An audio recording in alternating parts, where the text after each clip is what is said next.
The Portuguese came first, but after that, almost every European power tried to get their hands on Elmina at one point because it was a strategic location. Right.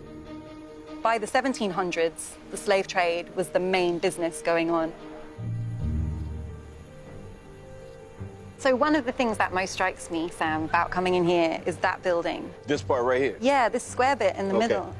That is a church. Is this the Protestant church or the Catholic Well, church? initially it was a Catholic church, but when the British took it over, they continued to use it as a Protestant church.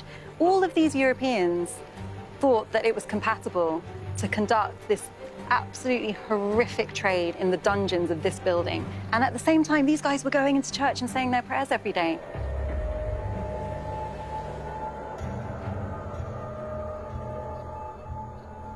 One of the things that I think is most upsetting is the kind of sexual abuse that happened here. So in the governor's bedroom, there's a trapdoor in the floor, and it leads through some ladders directly down into the women's dungeon.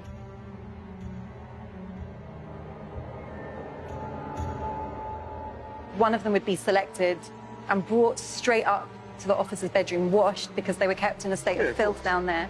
And then he would rape her, and he would just have free access to these women and girls. I'm sure there were little boys who were subjected to the same. Yeah.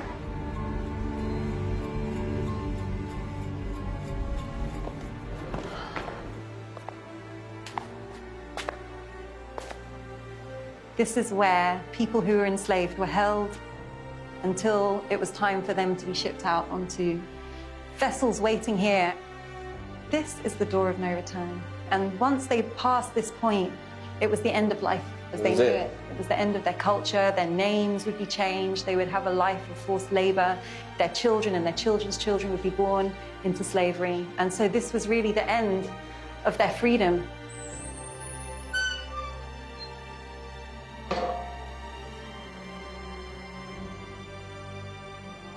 Some people say, well, don't you feel sorrow when you see this? Still a feeling of anger for me. Yeah.